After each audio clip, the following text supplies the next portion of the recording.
La psicología del inconsciente, capítulo 9.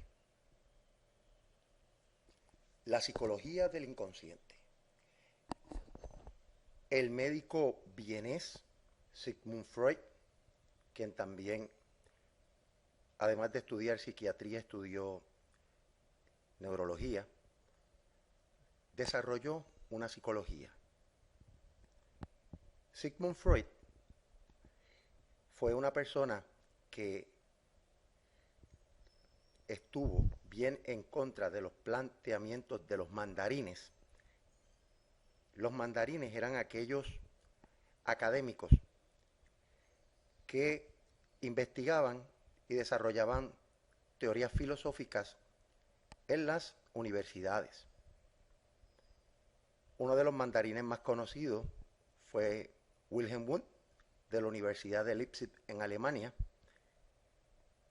el que desarrolló el primer laboratorio de investigación y que fue el proponente principal del estructuralismo. Sigmund Freud se peleó con los académicos desde el principio y prefirió desarrollar una psicología enfocada en la práctica clínica. Esta psicología se centró en las mentes con patologías, pretendiendo desenmascarar la conciencia, mostrándola como una marioneta a merced de una serie de impulsos primarios y repulsivos que no nos atrevíamos a reconocer. Esa es la naturaleza posteriormente del inconsciente y de su teoría psicodinámica. Buscó los orígenes ocultos de la conducta humana en el inconsciente, en los residuos primitivos de la infancia y de la evolución, que él mismo aseguraba encontrar en los síntomas de sus pacientes, en sus sueños y en sus conversaciones terapéuticas. Como les mencioné anteriormente, él trató de desarrollar una psicología a partir de la práctica, sin perder de perspectiva que él quería que dicha psicología fuera una que perteneciera a la ciencia, que fuera parte fundamental de las ciencias naturales. Esa fue su pretensión en un principio. Freud y la psicología científica. Freud se veía a sí mismo como un conquistador que visualizaba el psicoanálisis como uno denominado el tercer golpe asestado a la autoestima humana. Luego de la revolución copernicana, que fue el primer golpe, y de los descubrimientos de Carlos Darwin sobre la evolución y el origen de las especies, el cual se le llamaba el segundo golpe. Interesantemente, a través de los libros de historia de la psicología, el concepto de conquistador en Freud se ve muy a menudo. Lo que básicamente significaba era que él estaba confiado en una ciencia de la mente y en una ciencia que curara a los pacientes de sus distintas condiciones, sobre todo la histeria. Así que el psicoanálisis de Freud argumentaba que el yo humano no era el amo y el señor de su propia casa. Esto lo que significaba era que los seres humanos operábamos y nos conducíamos regidos por algo que no podíamos explicar ni podíamos controlar y que se encontraba profundamente inmerso dentro del inconsciente y que muchas de las patologías y los problemas que enfrentábamos en la vida estaban escondidos allí, o como muy bien Freud decía, reprimidos, y había que, utilizando técnicas psicoterapéuticas, lograr sacarlas, para que entonces la persona pudiera aliviar la angustia que le causaba dicha represión. Esta teoría fue muy criticada por los académicos, llevando a que los psicoanalistas estuvieran alejados de los círculos de investigadores en las universidades. Estos círculos de investigadores son los mandarines que anteriormente les mencioné y que se identificaban meramente con la academia y la investigación y que desde luego aportaron muchísimo al entendimiento de la psicología como ciencia, pero Freud tratando de desarrollar una ciencia del inconsciente, utilizó su práctica privada para desarrollar sus teorías y sus escritos. Así que es un punto de comienzo bien interesante de parte de Freud de crear una ciencia a través de la práctica, cosa que hoy los psicólogos y psicólogas vemos inmersos en lo que se conoce como el modelo científico profesional, donde se combinan tanto el fabricar o construir ciencia a través de la academia como validar esa ciencia a través de la práctica y viceversa. Freud y el método experimental. Freud creía que el psicoanálisis podía adquirir el estatus de ciencia, de la misma forma que otras disciplinas como las ciencias naturales. Por eso, en principio, buscó explicaciones biológicas a los problemas de la histeria. Posteriormente lo abandonó por otras concepciones dentro de nuestra mente, o sea, en nuestro inconsciente. A pesar de esto, él expresaba que el psicoanálisis no podía someterse al rigor experimental del laboratorio, ya que las proposiciones teóricas del psicoanálisis no podían someterse a este tipo de práctica controlada, ya que cada cliente o cada paciente expresaba sus condiciones de salud mental de manera diferente, por tanto no podían controlarse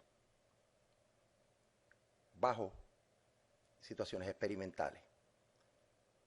Así que las observaciones fiables a las que Freud siempre se refirió a través de sus escritos eran sus casos clínicos.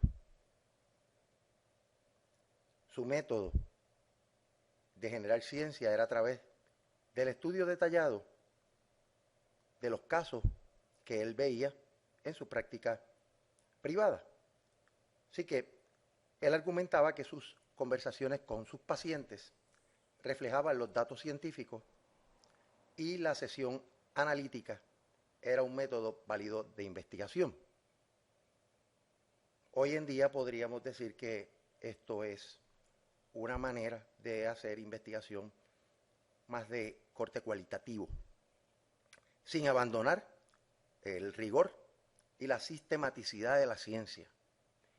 O sea que en cierto modo Freud tenía razón de que su método, su teoría, era muy difícil replicar en ambientes controlados, debido a que la naturaleza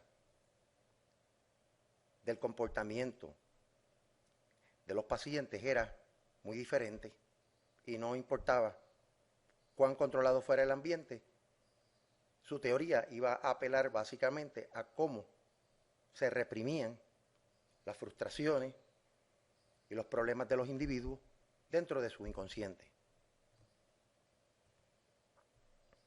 El origen del psicoanálisis.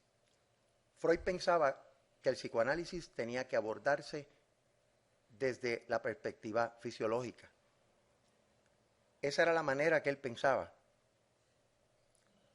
que iba a llevar a la psicología a un estatus de ciencia como las ciencias naturales, la biología, la química, etc. Por eso estudió neurología y estableció en sus primeros escritos cómo las conexiones neurales afectaban al paciente de histeria. Posteriormente se dio cuenta de que no era el acercamiento que le iba a ayudar a fortalecer la teoría del psicoanálisis. También se argumentaba que esta teoría psicológica tenía que abordar verdades universales sin contemplar los efectos locales de una cultura. Porque en la manera que uno genera ciencia, lo que implica es que los hallazgos científicos tienen que tratar de abordar aquellas verdades que son universales e iguales para todos, y que no tienen que ver nada con dónde vivimos y cuál es la cultura. Posteriormente Freud va a ser muy reflexivo sobre eso cuando escribe el libro El malestar de la cultura. Ahora bien, había dos elementos que le atormentaban a Freud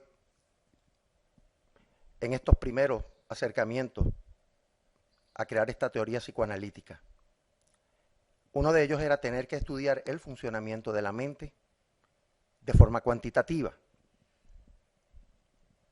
Se le hacía muy difícil tratar de entender el concepto de cuantificación dentro del estudio del inconsciente.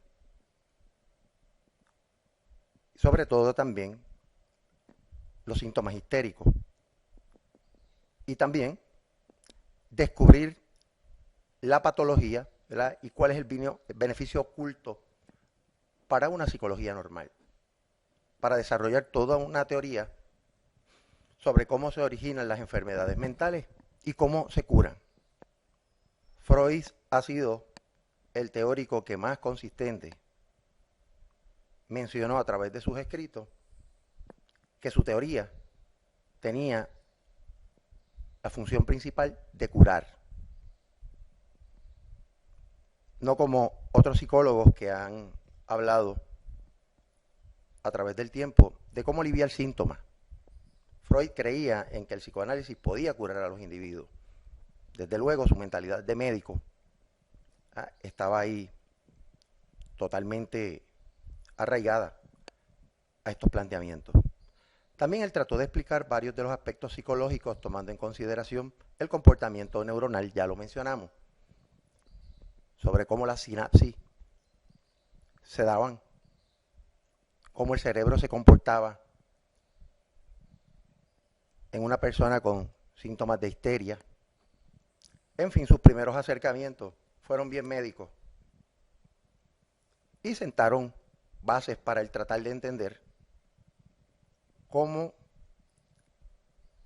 el comportamiento humano se reflejaba a través de unas conductas que estaban totalmente reprimidas en un área que él denominó posteriormente el inconsciente. De la biología a la sexualidad, tanto en su teoría de la seducción como más adelante Freud mantuvo siempre que la causa final de los síntomas neuróticos en la edad adulta consistía de un pensamiento desagradable o de un trauma en la infancia. Posteriormente Freud abandona el enfoque biológico para tratar de entender cómo evoluciona el desarrollo humano desde la perspectiva psicológica. Él consideró las fases del desarrollo psicosexual como una recapitulación de la vida sexual de las especies que nos han precedido. Ahí mismo abandona un poco el campo de la neurología y empieza a enmarcar su teoría dentro del desarrollo humano, pero desde una perspectiva psicosexual y enfocado en que los traumas que los individuos reprimían eran de índole sexual y usualmente se daban en la niñez y que no se manifestaban en la niñez debido a que un niño pequeño todavía su psiquis no estaba preparada para un comportamiento sexual. Posteriormente él cambiará esta opinión. Continuando con de la biología a la sexualidad. Freud pensaba que la histeria estaba provocada por abusos sexuales padecidos en la niñez, sin que el abuso fuera a provocar efectos patológicos inmediatos. La experiencia permanecía en estado latente en la memoria inconscientemente hasta que aparecieran los síntomas en la edad adulta, que ya había mayor madurez sexual. Y entonces dichos síntomas aparecían, cuando menos uno se lo esperaba, pero que llevaban tiempo reprimidos años, porque estos surgían en la niñez. Para Freud, el instinto sexual era la esencia de la nueva concepción biológica de la conducta y el desarrollo humano, lo cual él nunca abandonó la concepción biológica, pero ya la estaba enmarcando dentro del desarrollo humano o las etapas de desarrollo de un individuo. Y claro, él utilizó su teoría de que todo lo que nos pasaba o todos los síntomas que afectaban a los individuos y provocaban la histeria tenían un origen sexual. Para él el sexo proporcionaba una base sólida sobre la que construir una psicología científica verdaderamente universal y naturalista, ya que esto no era algo específico de una raza o una cultura en particular. Ahora, a pesar de que vamos a abundar de esto más adelante, la etapa donde vivió Freud, la etapa victoriana, ¿verdad?, fue una época donde hubo mucha represión sexual por las condiciones socioeconómicas del momento. Y Freud, a pesar de que eso era una realidad que él mismo experimentaba, quiso dejarla fuera del juego y tratar de buscar unas explicaciones universales a los problemas de salud mental de los individuos.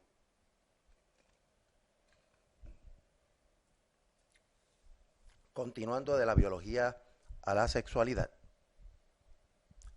solamente Freud convirtió la sublimación en una parte de la teoría general de la mente y de la conducta.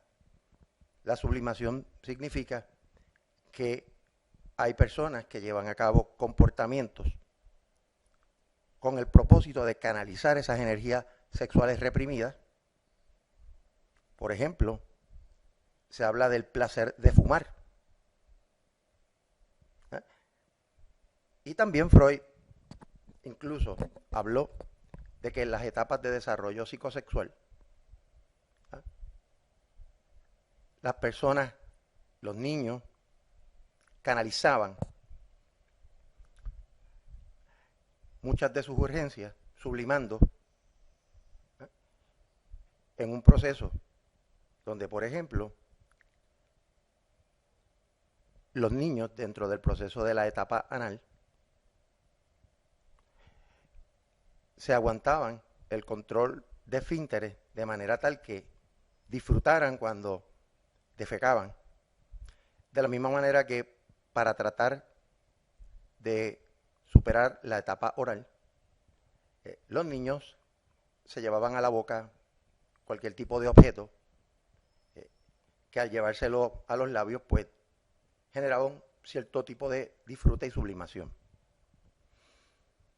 Para Freud, el sexo desempeñaba un papel esencial en la formación de neurosis, proporcionando así a la ciencia de Freud una base más biológica. Y por eso su énfasis a través de la vida. Muchos tampoco entendían el por qué el sexo era tan importante para él, y era porque le suplía la base biológica para tratar de convertir el psicoanálisis en una ciencia, porque tiene que ver con el comportamiento biológico del individuo y cómo los problemas del inconsciente creaban ciertos síntomas que se reflejaban a nivel físico. También indicaba que la masturbación o la abstinencia se consideraban como prácticas sexuales inapropiadas que generaban neurosis, porque también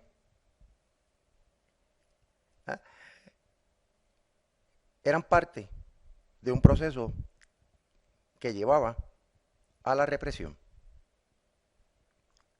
Y constantemente también Freud nos trajo el que la sexualidad afectaba el sistema nervioso.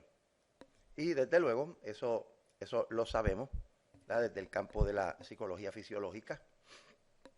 Pero Freud, nuevamente, el conquistador, quería demostrar que su teoría era una teoría científica tan igual que cualquiera de las que ocupaban un espacio dentro de las ciencias naturales. Freud como reformador sexual. Freud terminó considerando el sexo como el principal motivo en la vida de las personas. Cuando él mismo no estaba consciente, estaba en el inconsciente y la gente pues sublimaba, canalizaba esas urgencias a través de diferentes prácticas socialmente aceptadas. El sexo proporcionaba una base orgánica a la neurosis y una base biológica universal para su teoría. Por eso tanto el énfasis en para probar que su teoría era universal y que todos los seres humanos podíamos ser curados utilizando el psicoanálisis. Otra razón fue su descubrimiento de la sexualidad infantil como causa originaria de la neurosis. Por tanto, la neurosis había que tratar de explicarla en cualquier trauma sexual que uno había experimentado cuando niño. La época victoriana que se vivió en el siglo XIX, los aspectos sociales y económicos llevaron un estricto control de la natalidad, por lo que las personas se inhibían de prácticas sexuales. Esta es una de las razones por las cuales se analiza el entorno sociocultural en que vivió Freud y uno trata de entender cómo las diferentes manifestaciones de la histeria eran vistas como conductas reprimidas que había que sacar del inconsciente. Y una vez estuviesen en el plano consciente, la persona podía entender el por qué le sucedía lo que estaba experimentando con dicha condición. Continuando con Freud como reformador sexual. Freud describió la causa más habitual de la impotencia como la incapacidad de los hombres de amar a quien desean y de desear a quien aman. Y no solo porque las relaciones sexuales con la propia esposa pudieran dar lugar a tener descendencia. Un dato interesante, donde Freud, a los 41 años de edad, aparenta haber dejado de tener relaciones sexuales con su esposa y no existe prueba de que haya tenido sexo con otra persona. Otro dato sobre la visión de Freud sobre el uno tener relación con otras parejas, además de la que uno tiene formalmente, es que en 1905 Freud realizó una declaración ante un comité para la liberalización de la legislación austríaca sobre el matrimonio y la sexualidad, testificando a favor de la legalización de las relaciones sexuales fuera del matrimonio, acordando un mayor grado de libertad sexual y reduciendo las restricciones impuestas a dicha libertad. Ahí también tienen una idea de cuál era la visión de Freud con relación a que un hombre pudiese tener relaciones fuera de su matrimonio y que esto fuese aceptado. Otro planteamiento sería las mujeres, esto fuese permitido. Nuevamente, el entorno y la socialización de Freud impactando su teoría, a pesar de que él dice que su teoría tiene que ser universal. Freud como médico, el estudio de la histeria. El trastorno neurótico más frecuente en los tiempos de Freud era la histeria. Esta fue una enfermedad comúnmente diagnosticada en mujeres, pero los síntomas manifiestos parecían de otras enfermedades, tales como la tuberculosis, la epilepsia focal y la neurosífilis. Enfermedades que eran muy comunes en aquel tiempo, por lo cual uno podía confundir síntomas neuróticos de histeria con cualquiera de estas tres enfermedades. Otro dato importante era que las terapias que se utilizaban en aquel momento eran de carácter aversivo, ya que no habían estudios científicos que justificaran el uso de las mismas, desde baño frío, golpe, restricción. Muchas de estas terapias no solamente afectaban psicológicamente a un individuo, sino que también psicológicamente tenía implicaciones en el individuo. Charcot y Freud.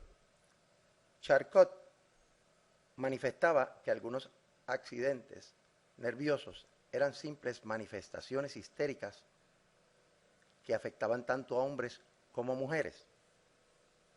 Charcot fue una de las personas que se dedicó a perfeccionar la hipnosis y del cual Freud aprendió mucho. Creía en el trance hipnótico y que el trance hipnótico ayudaba a curar la neurosis.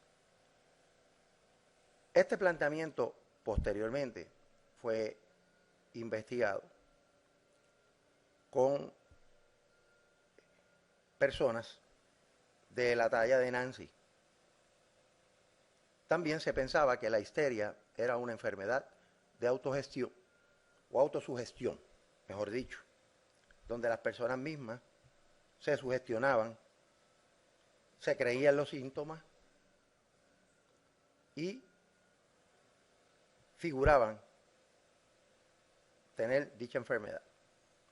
La concepción de que la histeria es una enfermedad unitaria, o sea que tenía una sola causa, le crea a Freud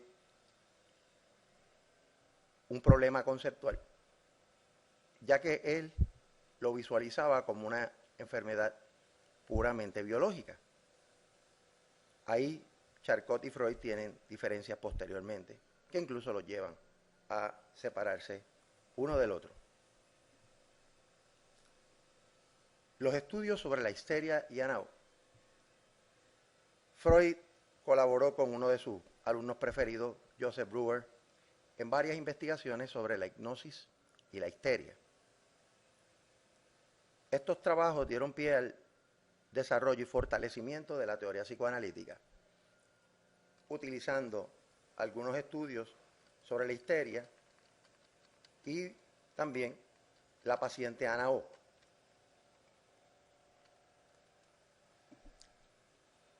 Breuer descubrió que sus síntomas remitían cuando hablaba sobre ellos en estado hipnótico, recuperando en ese trance los sucesos olvidados que los habían provocado. Ahora, Ana O no pareció mejorar con dicho tratamiento, incluso fue sometida a una cirugía de la nariz que por poco le cuesta la vida durante el proceso, porque Breuer pensaba que haciendo una operación en su nariz, su histeria iba a disminuir. Y a pesar de que el caso de Ana O es uno de los más documentados al principio del desarrollo de la teoría psicoanalítica, no fue un caso que permitió entender claramente la efectividad de la teoría. El error de la seducción o de la teoría de la seducción y la creación del psicoanálisis. Freud atribuye a la neurosis a la sexualidad infantil. Sin impulsos sexuales infantiles no habría ese complejo de Edipo y Electra donde los niños se enamoran, el niño se enamora de su madre, y que es el complejo de Edipo, y la niña de su padre, que es el complejo de Electra, ya que según él la causa última de los problemas de sus pacientes no se encontraba en su situación personal, sino en los sentimientos que habían experimentado durante la infancia. Por cuanto esta teoría de la seducción donde se planteaba que la neurosis surgía por algún tipo de intención por parte de un adulto de tomar ventaja sexual de un niño, de abuso sexual. Él abandona la teoría, pero la sustituye con el concepto de la superación del complejo de Edipo y Electra. Si no se daba ese proceso de amor sexualizado entre niño y madre o niña y padre, posteriormente esos sentimientos se podían reprimir y salir más tarde en la adultez presentando problemas en las relaciones amorosas de las personas. Otra de las razones por las cuales Freud abandona esta teoría de la seducción sobre la histeria es que hubo fracasos terapéuticos. También la sorpresa de que en todos los casos el padre podía ser acusado de perversión sin ser cierto. La comprensión también de que en el inconsciente no hay indicios que permitan distinguir lo real de lo irreal. Por tanto, algunos niños podían fantasear y mentir sobre posible acoso sexual por parte del padre sin ser cierto. También las historias no aparecían en estado de delirio con todas las defensas mentales destruidas. O sea, que realmente el concepto de que las enfermedades mentales, sobre todo la neurosis o la histeria, no provenían de trauma sexual psicológico. Por tanto, Freud tiene que sustituir ese enfoque por la superación del complejo de Edipo y Electra en su teoría psicosexual.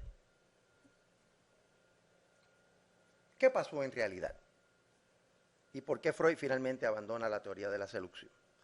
Parece ser que o bien Freud indujo a sus pacientes a contar historias de seducción infantil, eso dicen algunos autores, o bien se las atribuyó y mintió luego acerca de todo el episodio de la seducción. También se dice que Freud mintió cuando dijo que sus pacientes féminas habían sido seducidas sexualmente por sus padres. No sucedió en todo caso y muchas niñas simplemente en su proceso de fantasear se lo dijeron a Freud. También ahí surge lo que se conoce como el error de seducción, el cual era un fruto de combinar estas creencias con las técnicas terapéuticas agresivas de Freud que creaban autosugestión. Autores como Sterson y Schatzman creen que Freud deducía las historias de seducción y se las imponía a sus pacientes, o sea, a partir de la información que ellos le daban, él trataba de introducirle memorias falsas en los procesos psicoterapéuticos. Continuando con lo que se argumenta que ocurrió en realidad. También se comenta que Freud se apoderó del concepto de élite que originalmente propuso Fleiss. Freud tomó de Fleiss el planteamiento de que los niños y las niñas tenían sentimientos sexuales, complejo de Edipo y Electra, usando como referencia observaciones en sus propios hijos. Y también Fleiss creía en la bisexualidad innata, aspecto que también Freud compartió. Luego del episodio de la seducción, Freud dejó de ver las causas de la neurosis en la vida sexual de sus pacientes y las trató de localizar en su vida mental.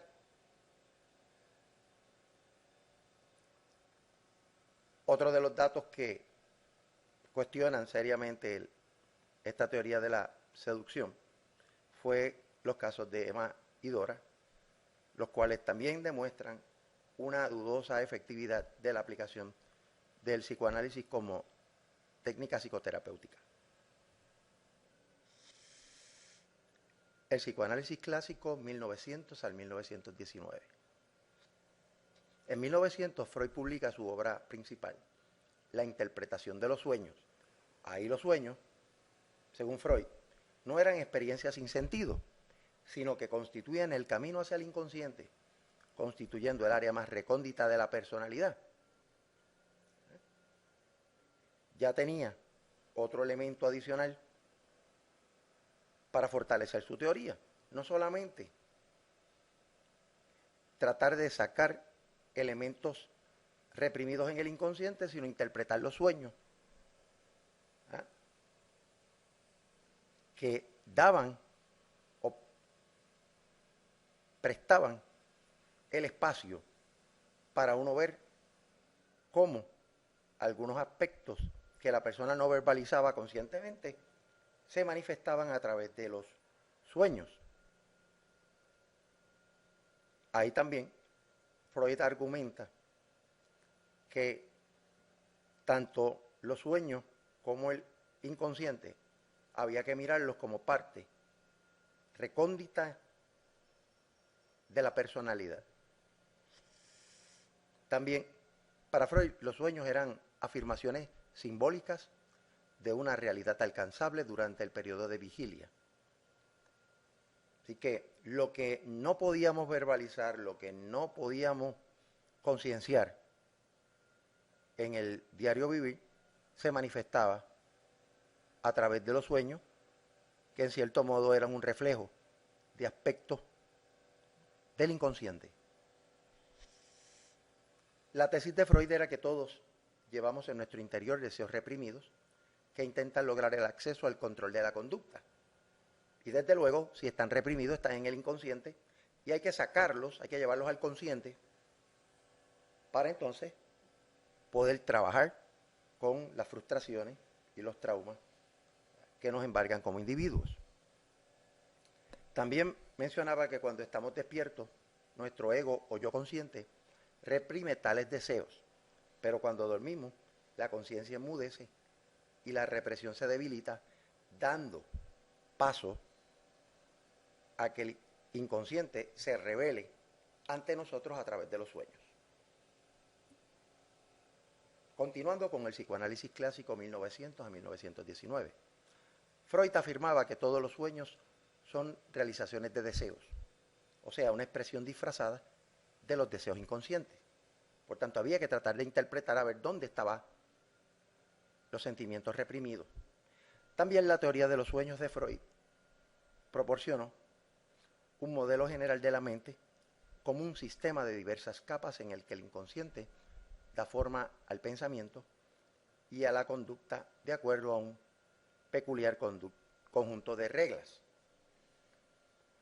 De acuerdo también con el psicoanálisis, los sueños y los síntomas neuróticos, los lapsus linguae y toda conducta civilizada nunca son lo que parecen ser, porque están motivados por deseos agresivos y sexuales bajos e indecentes.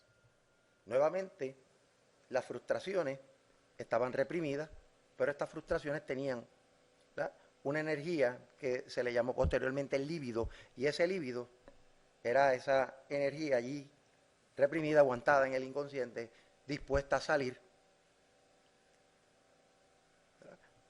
Pero cuando no salía, se reprimía, y al estar reprimida, había manifestaciones de la conducta neurótica e histérica, ¿verdad?, que eran mensajes del cuerpo de que había algo que estaba mal, pero que no estaba meramente en la conducta, o no se podía explicar por la conducta, sino estaba guardado en el inconsciente.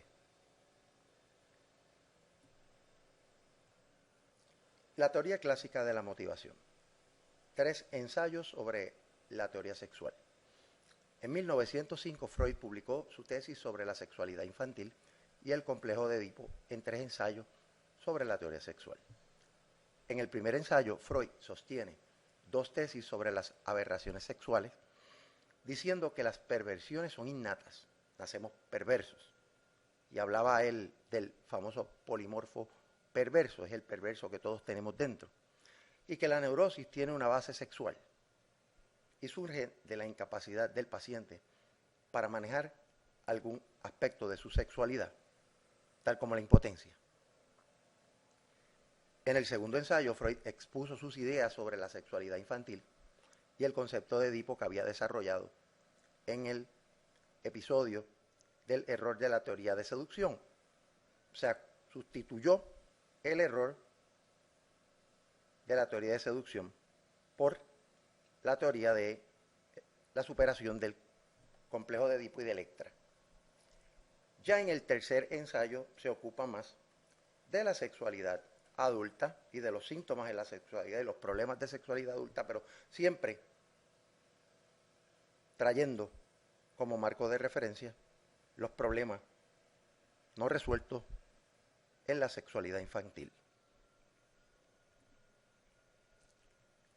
La teoría clásica de la personalidad. Freud propuso dos teorías sobre el inconsciente. La primera se llamó el modelo topográfico, ya que concebía la mente como un espacio en el que las ideas se mueven entre la conciencia y el inconsciente. Y también que la vida mental, era su otro marco teórico, quedaba fuera del alcance de la introspección, o sea, yo no podía sacar afuera esas conductas reprimidas a través de la introspección, porque estaban alojadas en el inconsciente y había que utilizar una técnica psicoterapéutica para sacarlo, ya fuera la hipnosis, posteriormente se convirtió en la asociación libre.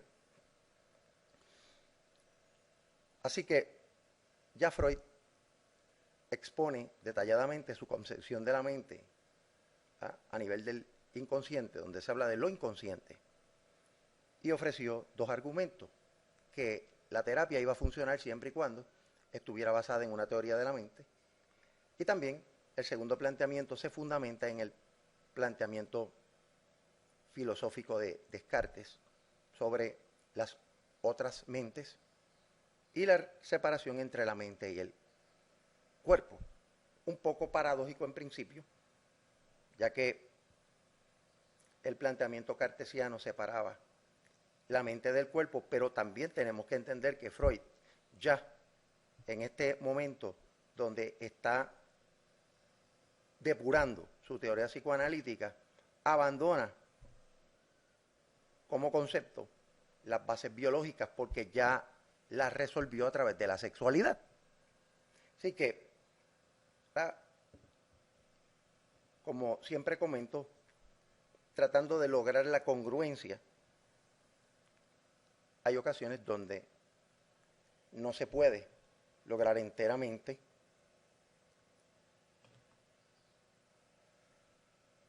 la consistencia teórica. Como diría Hegel, muchas veces tratar de hacer síntesis es muy difícil porque tienes tesis y antítesis. Revisión y ampliación del psicoanálisis, 1920 a 1939. Aquí Freud propone la existencia de dos tipos de instintos: los instintos de conservación, y ahí nuevamente utiliza la base biológica y los conocimientos de Charles Darwin para hablar de la conservación del yo o el ego, que era una base importante para yo como individuo, definirme como especie, y los instintos sexuales, donde esos instintos del yo utilizan su energía para defenderse de los deseos impulsados por los instintos sexuales. ¿Qué estamos diciendo? Que hay una lucha constante entre el yo y los instintos sexuales, que son posteriormente identificados a través del id, lo cual posteriormente nos lleva a definir el superego. Más tarde lo define cuando empieza a entender el rol de la cultura, o el rol que adopta la cultura en el control humano. Posteriormente eso lo lleva a escribir el ensayo de El malestar de la cultura, del cual hablaremos brevemente. Con el tiempo, Freud fue adoptando una postura más negativa de la naturaleza humana. Esto también se debe a que se enferma con cáncer en la mandíbula y sufre mucho y adopta una posición mucho más negativa de la vida, sabiendo que esta condición posteriormente le privaría de la vida.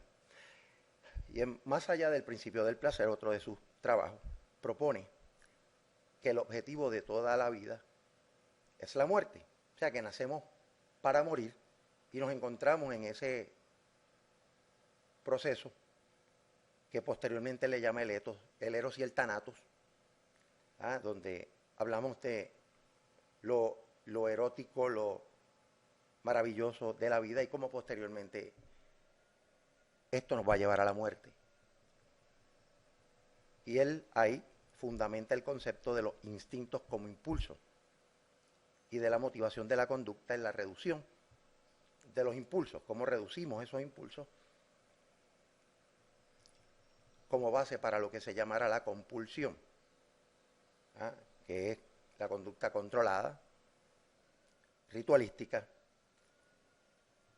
Y Freud añade otro elemento importante, donde vamos a ver el instinto de placer a través de la vida y el instinto de muerte, o sea, el eros y el thanatos.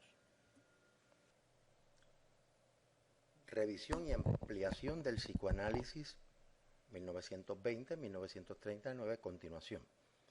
Freud modifica su teoría de la agresión, donde ya los actos agresivos no se producían a partir de la frustración del yo o de las necesidades sexuales, sino que era un instinto autónomo que se reorientaba y apartaba de su objetivo biológico propio. Esa es la esencia de lo que posteriormente uno le llama el aparato psíquico. Cómo esa energía, llamada líbido, se canalizaba a través del inconsciente y se movía o funcionaba a través de los tres componentes del aparato psíquico, que Freud incluye en su revisión, donde estamos hablando del id, que es básicamente todos los instintos, y en algún momento se le llamaron las pulsiones irracionales, esos deseos sexuales que uno tiene, que hay que canalizar. El ego, o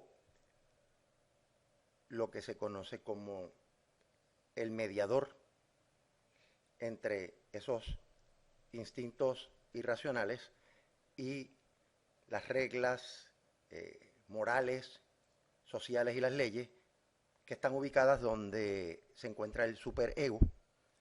Así que tenemos haciendo funciones ejecutivas irracionales al ego en esa lucha entre el id y el superego a través de un proceso de energía sexualizada que se le llama el líbido. Aquí es donde Freud establece los mecanismos para crear el desarrollo de la personalidad y también la superación de las etapas de desarrollo psicosexual. Ampliaciones. Respuestas de Freud a la cuestión moral de la Ilustración. En la última década de la vida de Freud, este comenzó a aplicar el psicoanálisis a las grandes cuestiones históricas y culturales que fueron contrarias a los planteamientos morales de la Ilustración.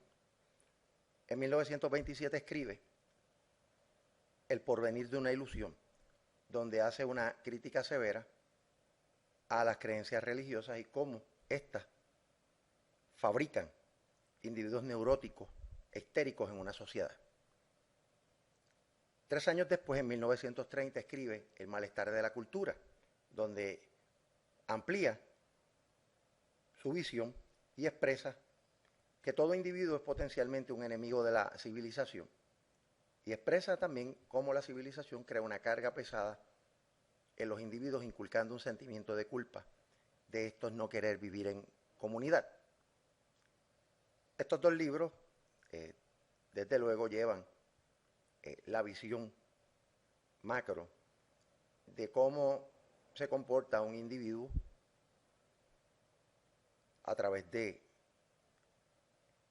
la teoría de personalidad y desarrollo psicosexual de Freud y cómo los mecanismos sociales tienden a tratar de reprimir las conductas a través, o que uno mira a través del superego. En este periodo de tiempo Freud estaba bien enfermo, incluso requirió ayuda de su hija Anne Freud, que también le ayudó a escribir estos textos. Y ya finalmente estaba en una situación de gran pesimismo que se refleja en dichos escritos. ¿Cuál es el destino del psicoanálisis? Pues el psicoanálisis ha sobrevivido a los tiempos, aunque su prestigio ha disminuido. Todavía, en prácticamente todos los países del mundo, hay un círculo de intelectuales dedicados al estudio del psicoanálisis o al neopsicoanálisis, con otros planteamientos. Ahora, Freud, muy poco tolerante a la disidencia y a las diferencias, eliminó prácticamente a todos sus mejores alumnos, entre ellos quien iba a ser el heredero de sus planteamientos en el psicoanálisis, Carl Jung, por diferir grandemente, sobre todo en el enfoque psicosexual en su teoría, y también Carl Jung le daba un rol bien importante a las culturas y a los símbolos que afectaban el inconsciente de los individuos, y también planteó la existencia de un inconsciente colectivo, cosa que Freud no avalaba. También el psicoanálisis ha sido interpretado por otros pensadores como Jacques Lacan y su misma hija Anne Freud.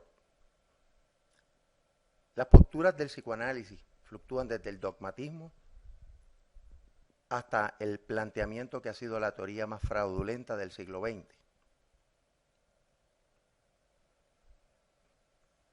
El psicoanálisis freudiano y la ciencia. El psicoanálisis ha sido cuestionado, ya que desde la perspectiva positivista es muy difícil probar sus supuestos teóricos. Ha confrontado problemas al tratar de aplicársele el concepto de falsación de Karl Popper, donde una teoría tiene que poder rechazarse, o las hipótesis poder rechazarse,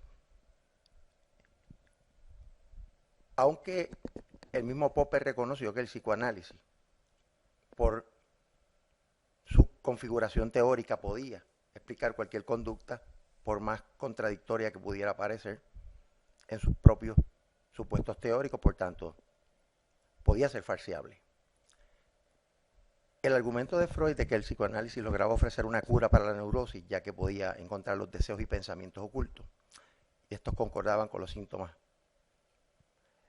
según Wurmbrand, es un planteamiento totalmente falseable, ¿verdad?, y optimista sobre una teoría que pueda curar a todo el mundo, sobre todo de la neurosis y la histeria. El psicoanálisis freudiano y la ciencia, continuando. Si se examina el éxito terapéutico del psicoanálisis, se puede observar que aunque Freud alardeaba de un éxito tras otro, en realidad existieron pocos datos que confirmaran dichas afirmaciones. Freud solo informó en detalle 6 casos, de los cuales no había tratado uno de ellos personalmente. Del resto, solo 2 se afirmó que había un gran éxito.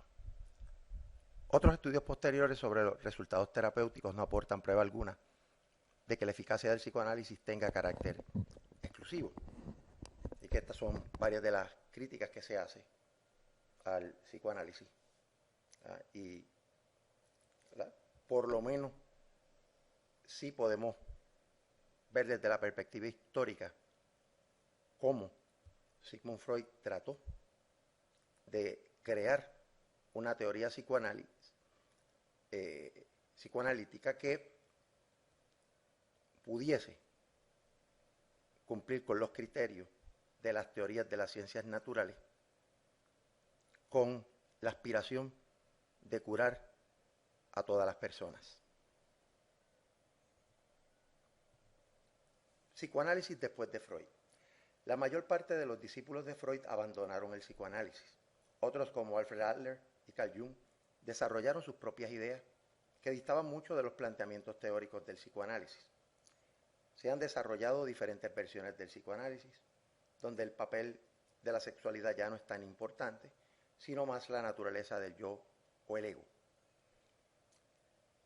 La tesis de que el psicoanálisis pertenece a las ciencias naturales ya ha sido descartada por los psicoanalistas